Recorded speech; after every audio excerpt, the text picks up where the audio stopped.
그 초등학생 역사 도서 좌편의 시대를 조사했는데요. 그렇게 조사하게 된 계기가 있습니다. 그 초등학교 3학년짜리 남자아이를 키우는 친구가 하나 있는데 그 친구가 어느 날 그 친구의 그 아들이 역사적으로 전혀 아무 인식이 없는 그 아들이 갑자기 우리나라는 나쁜 나라야 라고 하더랍니다. 그래서 깜짝 놀라가지고 뭘 하고 있길래 그러나 봤더니 용 선생의 시끌벅적 한국사라는 책을 보고 그러더라는 겁니다. 이 책은 현재 초등 한국사 분야에서 판매 1위를 놓치지 않고 있는 아주 인기가 많은 책인데요. 작년에 그 국정교과서 문제로 논란이 있을 때 그 현재의 그 검인정 교과서가 좌편향되어 있다는 그 현실을 제가 깨닫고 또 우리 아이들이 봐야 하는 교과서에 관심을 가지게 되는 엄마로서 어떻게 초등학교 3학년이 역사인식이 전무한 그런 아이가 단 한 권의 책으로 그렇게 우리나라는 나쁜 나라다라고 규정짓게 하는 이 현실이, 이 상황이 굉장히 심각하게 다가왔습니다. 그래서 제가 이 책도 궁금하고 또 제가 아이가 둘이 있는데 중학교 3학년, 초등학교 5학년 이제 한국사를 배워야 될 시점인데 참고 도서도 필요하기도 해서 제가 도서관을 찾아봤습니다. 용인과 성남에 있는 두 곳인데요. 이곳은 아주 인지도가 높고 아주 잘 되어 있다고 소문이 자자한 그런 곳이었습니다. 제가 이곳에 가서 책을 훑어보면서 놀란 점이 두 가지가 있었는데, 한 가지는 초등학생용 역사책이 굉장히 종류가 많은 거에 놀랐고, 또 하나는 거의 뭐 100%라고 해도 과언이 아닐 정도로 이 많은 종류의 책들이 거의 다 좌편향되어 있다는 사실입니다. 제가 몇 권을 추려봤는데요. 다음 본책은 다음과 같습니다. PPT 자료 보시면 제가 설명해 드리겠습니다. 용 선생의 시끌벅적 한국사 10권입니다.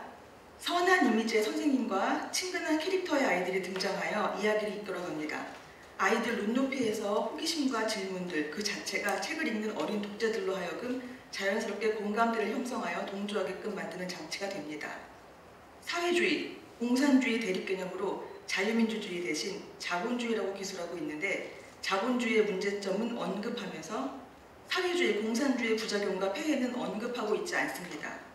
좌익은 농민을 위한 합리적이고 선한 집단으로 그렸지만 실제 무상 몰수 후 무상 분배하지 않은 북한의 토지개혁은 사실대로 서술하지 않으면서 우익은 전혀 농민을 안중에도 두지 않는 집단으로 그리고 있으며 친일파 처벌에 관심 없는 것으로 묘사하여 현재 우익을 친일파로 공격할 빌미를 아이들에게 은연중에 심어주고 있습니다.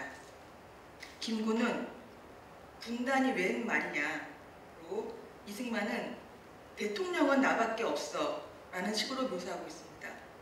이승만 정권하에 우리 국민들 모습을 김씨 전체주의 하에 북한 주민들과 똑같이 그리는 등 이승만에 대한 부정적인 이미지를 쏟아붓고 있습니다. 건국 대통령 이승만이 자유민주주의를 지켜 이 나라를 살리려는 노력과 결실에 대한 기술은 전혀 없고 오로지 잘못한 일들에만 초점을 맞추어 역사관이 막 형성되어가는 어린아이들에게도 이승만을 나라를 망친 욕심쟁이 독재자로 각인시키고 있습니다.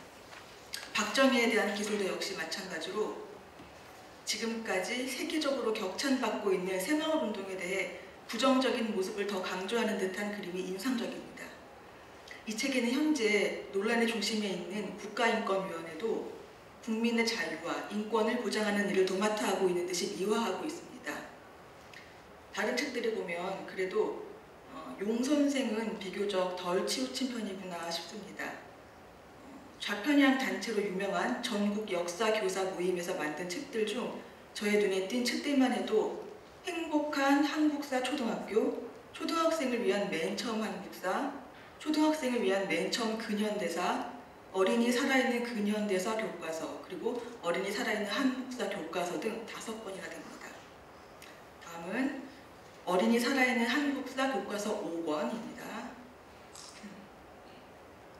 책 제목에 교과서라는 타이틀을 붙인 이 책에서도 2차 세계대전 이후 동유럽이 공산화되는 현실에서 친일 척결보다는 반공을 우선할 수밖에 없었던 이승만을 과거 친일 여부도 따지지 말자라며 친일파 제국주의자로 그리고 있습니다. 이승만의 농지개혁은 세계적으로 성공한 사례임에도 사실을 무시하는 기술을 하고 있고, 제주 4.3 폭동이 명백한 국가 반란임에도 본질보다는 과잉진압이라는 현상에 포커스를 맞춰 진실을 왜곡하고 있습니다.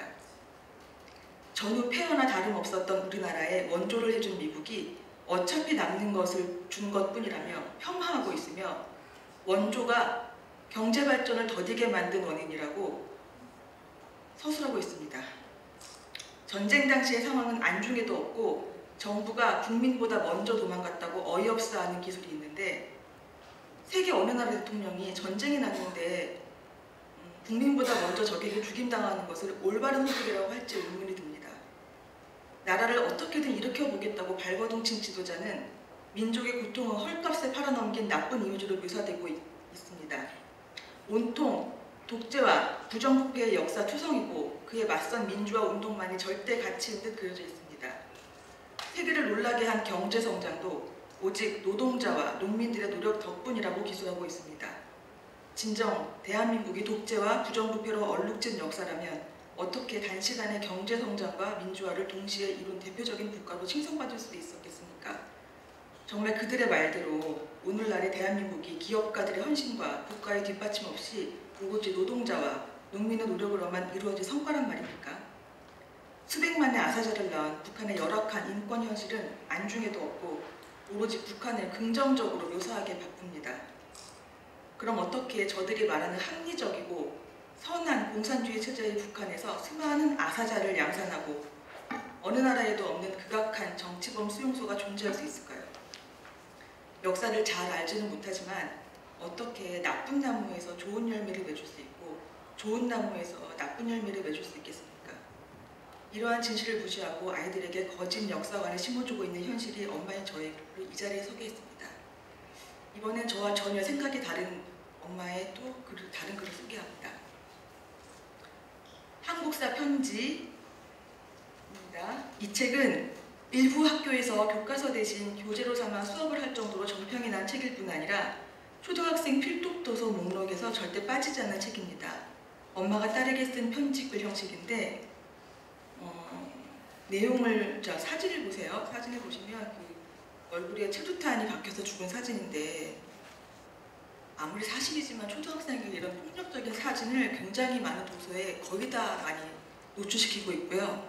이승만과 박정희의 공에 대한 언급은 거의 없고 과어만이 부풀려서 어린아이들로 하여금 이 두 전직 대통령에 대해 증오심을 갖게 만드는 기술이 대부분입니다.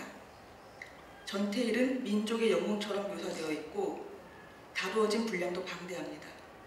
죽은 영혼의 혼례식에 사용했던 초원곡이고 운동권 가요로 논란이 많은 임을 위한 행진곡을 엄마가 좋아하는 노래라며 가사의 기술을 따라 부르기를 권하고 있기도 합니다.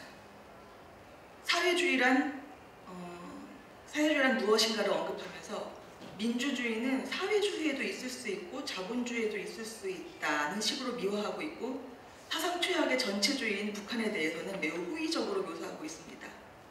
숨막히는 전체주의에 이용되는 조선소년단 역시 우리의 스카우트나 아람단처럼 야영생활도 하고 단체생활을 배운다는 식으로 물타기하고 있습니다. 북한 선전용 영화로 제작됐던 태양 아래처럼 북한 주민들의 평범한 삶보다는 선택된 상위 계층만이 살고 있는 세트장과도 같은 평양의 모습을 서울과 비교하여 보여주며 우리 아이들에게 북한의 실상을 전혀 올바르게 언급하고 있지 않습니다. 여기 아래 사진을 보시면 위에 서울과 평양이라고 써 있는데요. 이 글자를 지우고 보시면 과연 아이들이 어디를 서울이라고 평양이라고 할지 참 걱정스럽습니다. 통일 역시 남과 북이 서로의 다른 사상과 이념을 존중하는 고려 연방제 방식의 통일이 되어야만 한다는 식으로 은연중에 주장하고 있는 적화 통일을 지향하는 북한과 동일한 주장입니다. 그 다음 책은 순간포착 한국사 명장면 3권입니다. 한국사 명장면이라는 제목의 책임에도 불구하고 현대사를 다루면서 대한민국 건국 역사는 언급조차 없고 심지어 박정희가 대통령이라는 사실을 단 한 줄도 기술하고 있지 않습니다. 4.19 혁명 14페이지, 전태일 14페이지, 광주민주항쟁 14페이지, 6.25 항쟁 12페이지, 남북 정상회담 10페이지 분량 서술하고 있는데 올림픽 같은 그런 훌륭한 행사가 굉장히 많음에도 불구하고 학생, 노동운동과 민주화 역사만이 명장면이란 소리일까요? 같은 저자의 또 다른 책입니다. 특종 20세기 한국사 5권 책 겉표지 왼쪽 아래 보시면 스타 인터뷰 영원한 노동자의 것 전태일 특집 지금은 독재시대 20세기 핫 이슈 산업화의 빛과 그림자 등의 소제목에서 느껴지는 것처럼 독재와 산업화의 그늘에 초점을 맞춘 반면 전태일은 찬양하고 있습니다. 알면 슬퍼지는 대한민국 경제성장 비결과 같은 제목으로 경제성장의 어두운 면만을 과하게 부각시키고 있습니다. 주요 인물 소개에서는 두 얼굴의 사나이 박정희, 마침내 무릎 꿇은 이승만 등 이승만 박정희의 부정적인 측면만을 불사조의 사나이 김대중 등으로 묘사하여 치우친 사관을 아이들에게 심어주고 있습니다. 왼쪽 페이지는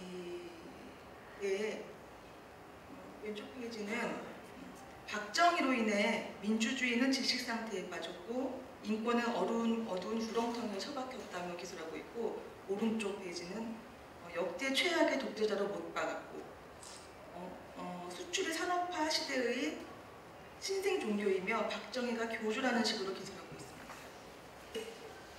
마지막 책입니다. 왜 6.25 전쟁이 일어났을까? 가상법정에서 벌어지는 교과서 속 역사 이야기인데 원고 이승만과 그의 변호사, 그리고 피고 김일성과 그의 변호사, 그리고 판사가 등장하여 서로의 주장을 펼치는 새로운 구성의 책입니다. 국제전의 양상을 띈 6.25 전쟁은 남북 당사자에 의해 독자적으로 시작될 수도 끝낼 수도 없는 전쟁이었음을 무시한 저자는 머릿말에 전쟁을 시작한 것은 김일성이지만 중간에 전쟁을 끝낼 수 있는 시간이 있었음에도 이를 지속하려 했던 것은 이승만과 김일성 둘 다입니다. 라며 6.25 전쟁의 탓을 이승만에게도 전가시키고 있는 형세입니다. 언급하고 있는 영화도 국군에 비해 북한군을 의리있게 묘사한 웰컴 투 동막골이나 친일 매국노를 척결하고 북한과 손잡고 만주대륙으로 뻗어나가자는 주제의 태극기 휘날리며와 같은 영화들입니다. 가장 큰 문제는 북한 측의 주장을 여과 없이 다 서술하고 있으며 때때로 판사가 그렇군요 라며 동의를 하기까지 하는 어처구니 없는 설정이라는 것입니다. 대한민국의 헌법적 질서인 자유민주주의 체제에 도전하는 이러한 서술은 어른들을 대상으로도 용납될 수 없는데 하물며 아직 역사관이 성립되지 않은 아이들을 대상으로 하기에는 너무나 위험한 기술이 아닐 수 없습니다. 그 오른쪽 페이지, 138페이지에 그 빨간 줄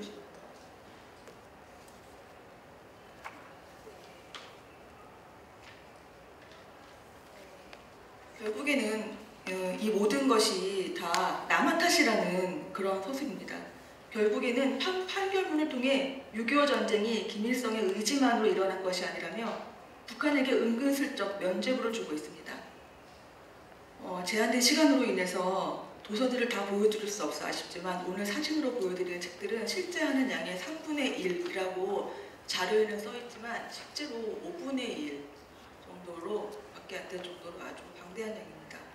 그리고 중복되는 저자들이 상당히 많고 특히 교사 모임, 연구소라는 이름으로 저술된 책이 많은 것이 특징입니다. 책들을 쭉 보시고요. 결론을 말씀드리면 우리 아이들의 말랑말랑한 뇌를 빨갛게 물들이고자 하는 사람들의 부지런함에 놀랐습니다. 책의 종류는 수없이 많고 다양한데 보였지만 내용은 획일화되어 있는 현 검인정 교과서 체제와 닮아 있는 듯 했습니다. 저들이 백지 상태의 아이들을 공략하기로 너무나 치밀하게 오래전부터 준비해온 것을 알게 되었습니다. 정말 제대로 된 양질의 역사 교과서뿐 아니라 어린이용 역사 도서가 하루빨리 출간되었으면 하는 바람을 전하며 발언을 마치겠습니다.